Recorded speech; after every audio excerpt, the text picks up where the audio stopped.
Hello everybody, you have tuned in to Erekose on Making a Murderer on YouTube. I cover virtually any aspect of making a murderer. I go over the evidence, the documents, the photos. So if you like, stay tuned, and in the future I'll have many more videos besides the one you're about to see. Hello everybody, how are you doing today? Today I'm doing the video where I share with everybody.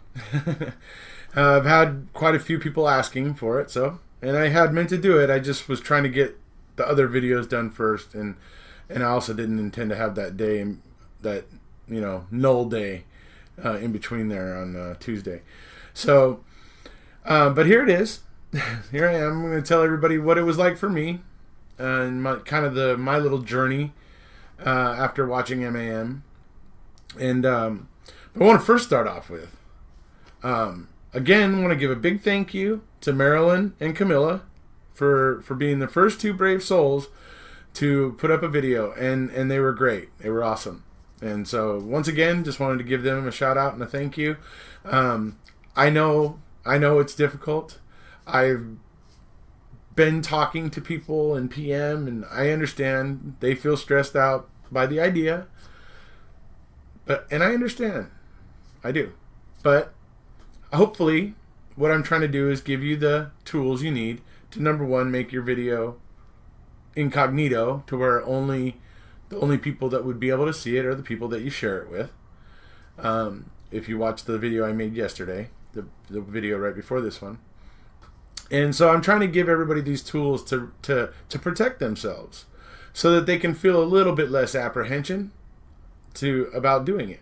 So that's part of my goal. I'm just trying to help everybody out. So this is kind of my story or whatever, but it's also going to be me kind of giving you guys pointers of how you might go about doing your video. One thing that will help you stay relaxed during your video is doing what I've done.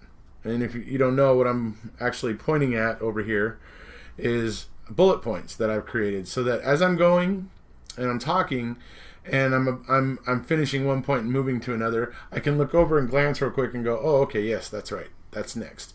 Because sometimes what'll happen is you can get to talking, and you'll finish up on one basic part, and then you'll be like, oh, what was the next thing? And sometimes if you can't remember it immediately, your whole thing goes off the rails. So so it's always kind of good and reassuring to have bullet points right there that you can look to remind you when you get to a point where you don't quite remember what was next. So anyways, I want to also address Mr. Capaldi. Also, Mr. Capaldi is absolutely stellar. I love him. He is a very, very funny gentleman. His videos are some of them are quite funny. Particularly the Scott Yuck video, and then also the Flowers for Judge Angela Sukowicz video.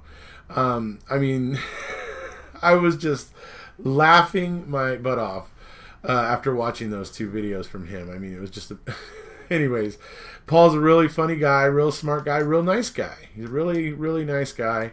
He really cares about Brendan and Steven. He, has a big heart. And so I just wanted to go ahead and give him a shout out here. But I also wanted to tell him, yeah, dude, I like two football teams. Get over it, brother. Geez, I grew up liking the Chargers. It's just one of those things. But when I got older, around the year 2000, I liked defensive teams. And in the year 2000, the Bucs defense was basically in the best in the league, or among the best in the league.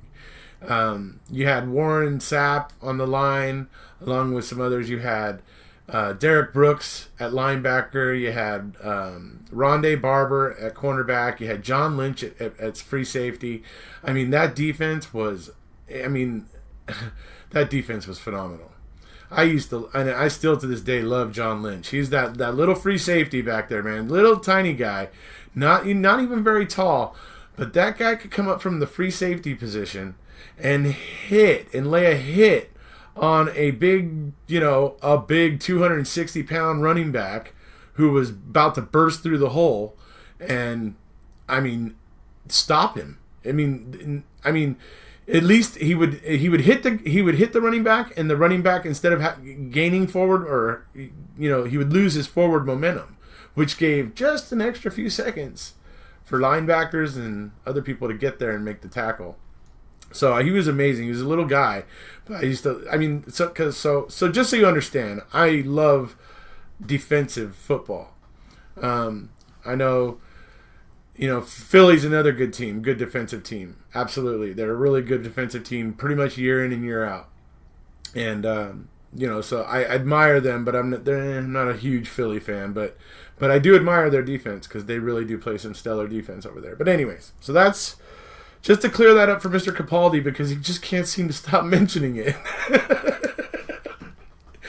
Okay, so I hope that clears that up. Anyways, all right, so we've talked about having bullet points. We've addressed Mr. Capaldi. All right, now we're going to talk about, the kind of person I am and what it was like for me to watch Making a Murderer. Put it this way. On pretty much January 13th of 2016, which is pretty much almost a month after Making a Murderer came out, I remember I was driving around and seeing it on billboards and didn't really know what it was or anything, but I work with electronics and automation and stuff like that. So when I would be at people's houses testing like their components, testing the TV after, or a system after, adding a new component or something like that. So I would go through each device and test. And when I would get to like the Blu-ray player or the Apple TV, the one thing I would generally go to as a go-to was Netflix, because pretty much everybody always has their Netflix set up. And especially with the DVD player, it saved me the trouble of having to go and find a disc somewhere to put in the disc player. So I'll be able to go to the apps on it and test Netflix and be able to test the control and whatever. So anyways, the reason why that's important is because I was after seeing billboards and then seeing when I would kind of test Netflix on a lot of people's Blu-ray players and stuff like that there was a lot of when Netflix would open up, in the recently watched was Making a Murderer, and a lot of them, it was, I remember I look at it and go, oh yeah, that's that billboard I saw.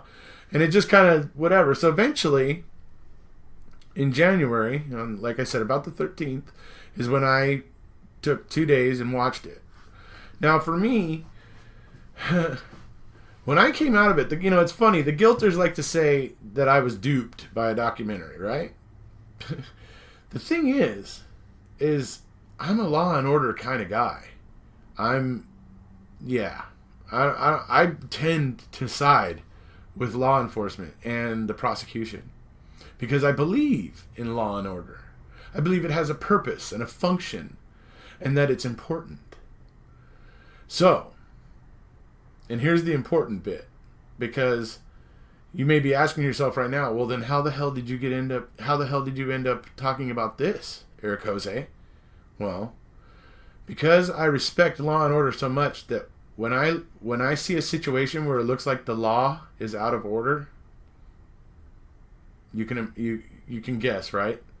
I immediately take that same attitude towards the law enforcement that I believe is dirty, that is not in order. And that brings me to this. I watched that documentary, and I'll be perfectly honest with everybody, I wasn't convinced that Stephen was innocent right after watching Making a Murderer. I wasn't. I thought there was some really wonky stuff. I thought it was really fishy. But I wasn't sure. I could not say for sure. But with Brendan, see, Brendan is the thing that got me. That's the reason why you're watching me here today. Brendan is what got me in.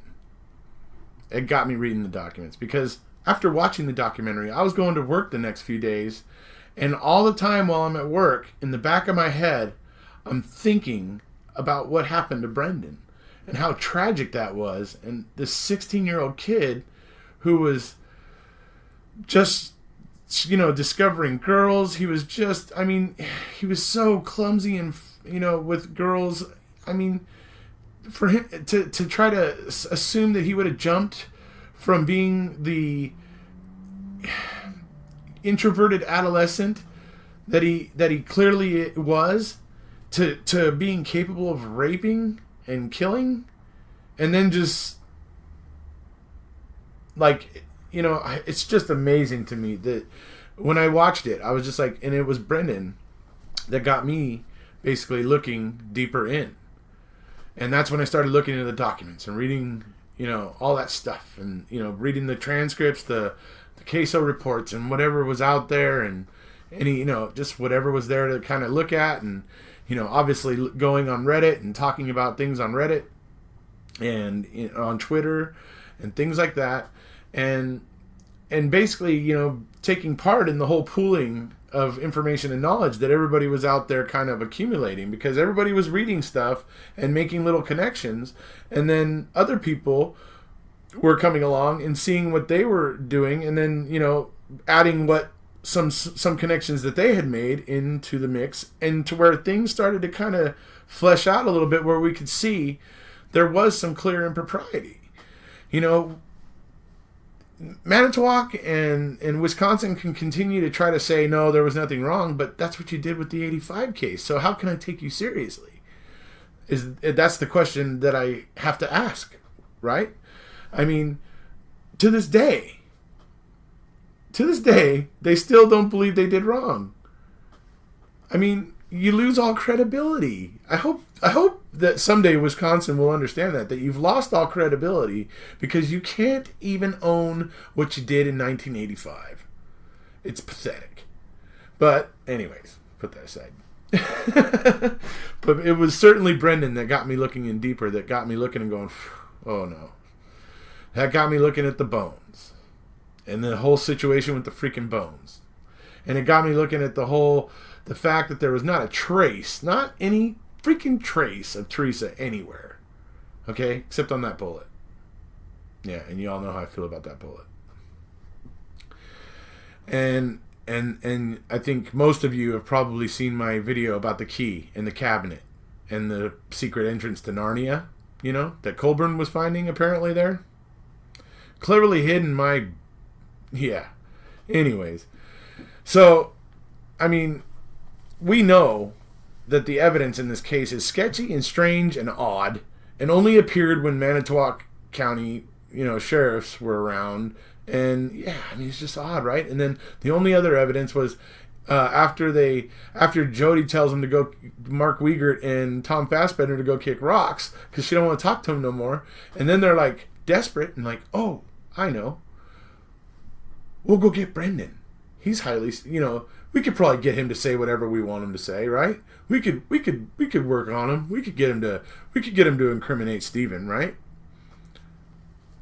Because that's the way it looks. Literally, Jody cuts him off one day. The next day, actually weekend, at Fox Hills Resort, they're on Brendan and the Dassey boys, and eventually land on Brendan.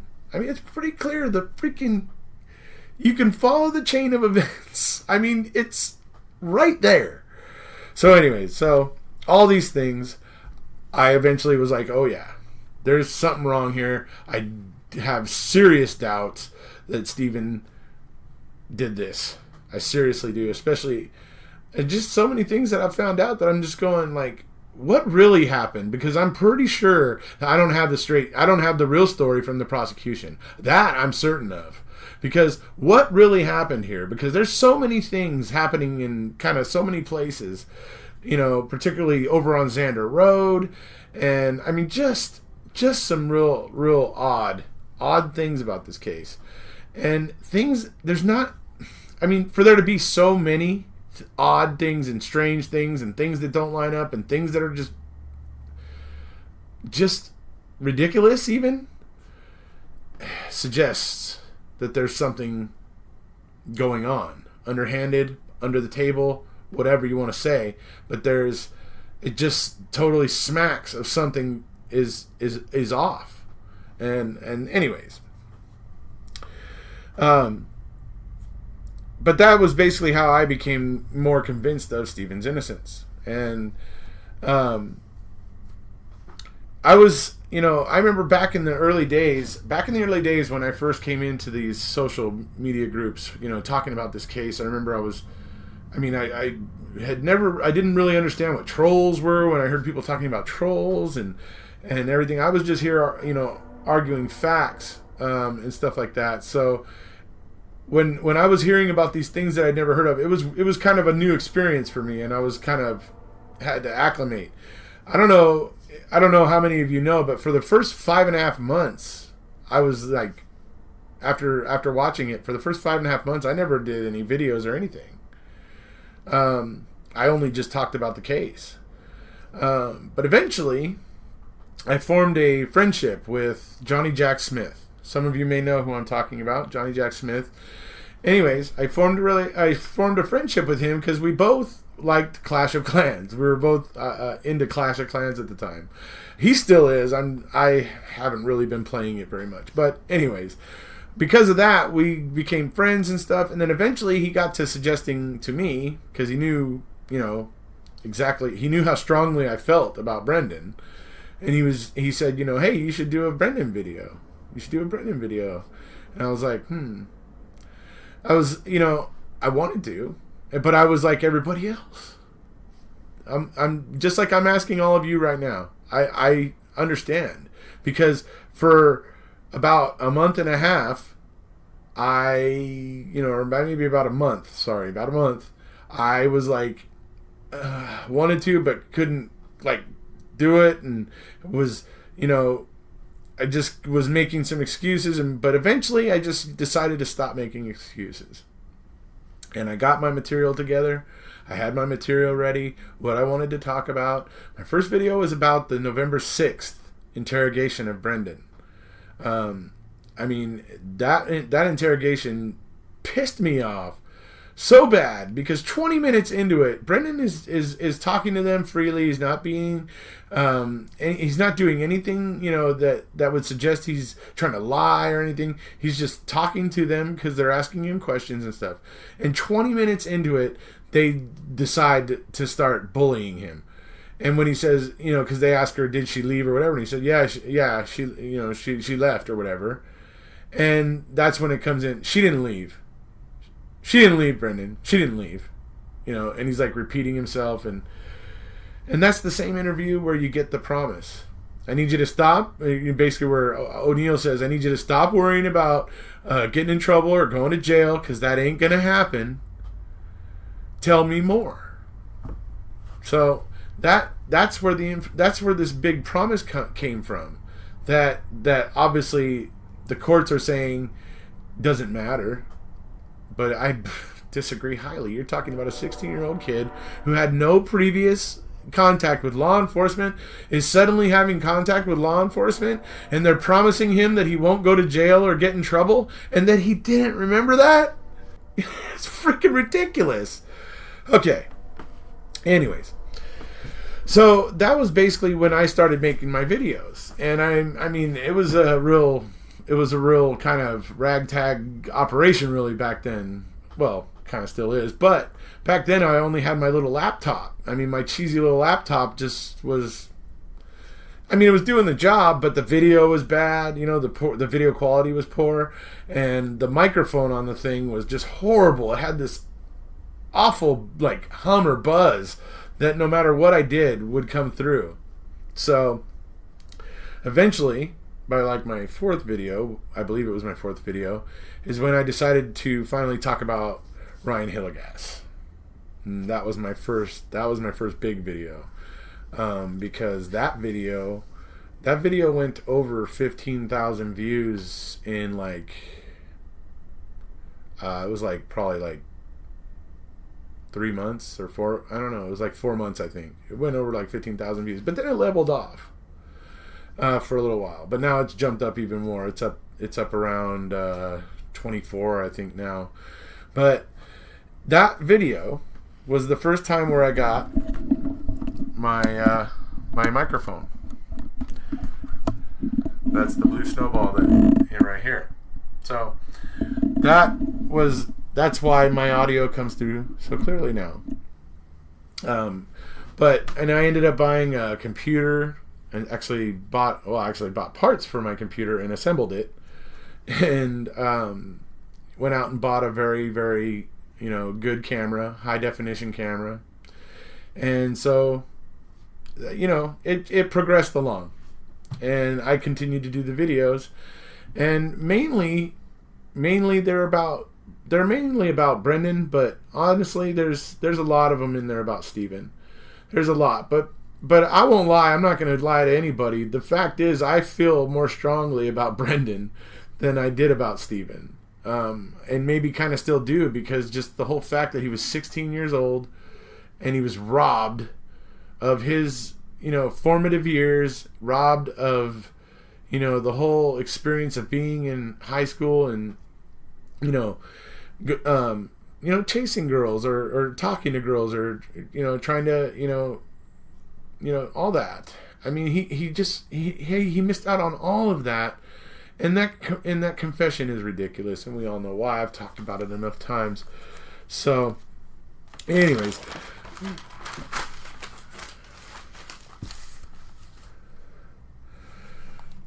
so like I was saying earlier, it was like 5.5 months that I didn't ever upload anything or do any videos, like I said. And then Johnny Jack Smith, like I said, decided, to tell me, to suggest that I do one, or to do a couple about Brendan. And so that's basically what kicked it off, because obviously I felt so passionate about Brendan.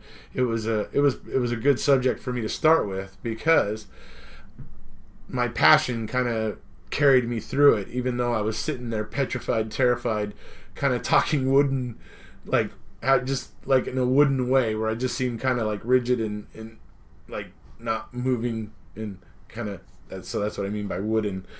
Yeah, totally terrified. But the fact is, I just powered through that, because I knew that what I was trying to do and what needed to be said was more important. So I have made so many good friends. A lot of people that I really, really value, that I enjoy having in my life, if it's on social media. But, lots of people that I enjoy very, very much. And I discover more every day, people that I, enjoy.